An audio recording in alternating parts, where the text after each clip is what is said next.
गजबाज मिले सब साज मिले बैकुंठे जाई, सुंदर कहत मिले सभी सुख, संत समागम दुर्लभ भाई।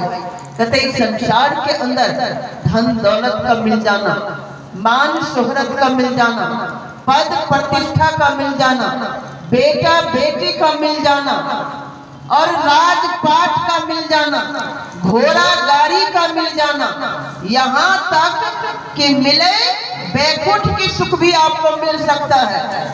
इसमें कोई बड़ी बात नहीं है।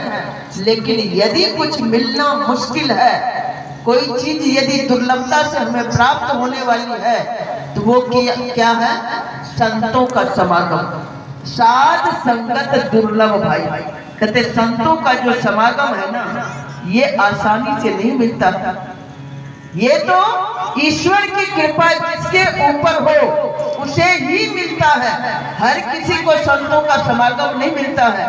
इसलिए कहा बड़े भाग्य कहा गया। इसलिए कहते उसके बड़े भाग्य जिसे संतों का समागम मिल जाए। जिसे संतों का समागम तो मिला, सबका संदेश तो मिला, लेकिन उस संदेश को सुनकर भी जो लोग यहाँ तक नहीं पहुँच पाते हैं, आज इस कथा का निमंत्रण घर घर में जाकर के दिया गया, गाड़ी के द्वारा प्रचार किया गया, पंपलेट पोस्टर के द्वारा घर घर जाकर के बताया गया होगा, लेकिन फिर भी सब यहाँ तक पहुँच नहीं पाए। चंद लोग ही यहाँ तक पहुँच पाए। यदि यहाँ के सब यहाँ पहुँच जाते तो क्या यहाँ पर बैठने की जगह होती? यहाँ बैठने की जगह नहीं होती। लेकिन चंद लोग यहाँ तक निकल कर गया। क्यों? विचार करना। ऐसे ही भगवान शंकर ने कह दिया।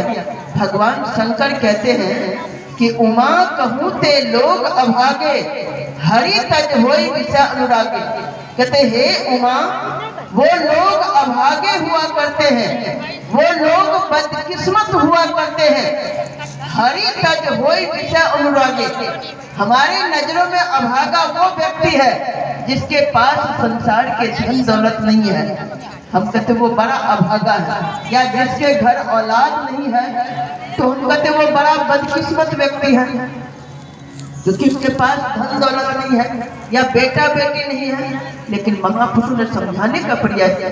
भगवान शिव कहते कि वो अभागा नहीं, वो बदकिस्मत नहीं, बल्कि बदकिस्मत तो वो है, अभागा व्यक्ति तो वो है, हरि तज होई विषय अनुरागी, जिसे हरि की कथा का संदेश तो मिला, इस सत्य के संग का संदेश तो मिला, लेकिन संदेश को सुनकर भी वो यहाँ तक पहुँच नहीं पाए।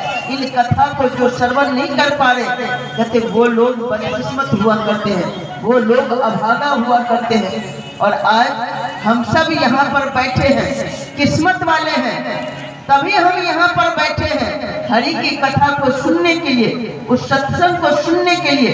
ये भगवान की विशेष कृपा है। इसलिए कहा कृपा करे जिस पार ब्रह्म होवे साधु संत।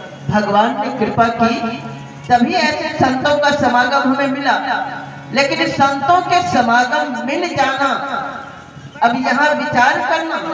भगवान ने तो कृपा कर दी, भगवान की कृपा में कहीं कमी नहीं है, लेकिन कमी कहाँ है इसी को समझने का प्रयास करते। महापुरुष का तरवर सरवर संत जन चौथे वर्ष में है, परमार्थ के कारण संतन धारी दे। कहते यूं तो एक वृक्ष हुआ करता है, वो भी परोपकारी हुआ करता है, वो दूसरों के भले के लिए, चाहे कोई उसे पत्थर मारे या जो मर्जी करे, लेकिन बदले में पेट क्या देता है? मीठा फल, शीतल छाया, ठंडी हवा। वहीं पर एक सरोवर है, वो भी परोपकारी हुआ करता है, परमार्थी हुआ करता है।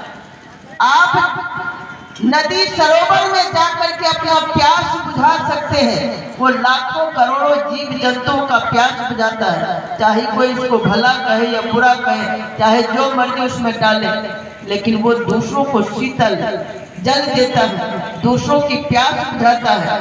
लेकिन याद रखना, ये तो सरोवर परोपकारी है, लेकिन ये वो परोपकारी है। सरोवर कभी आपके घर तक चल करके नहीं आता है, नदी आपके घर तक चल करके नहीं आता, आपकी प्यास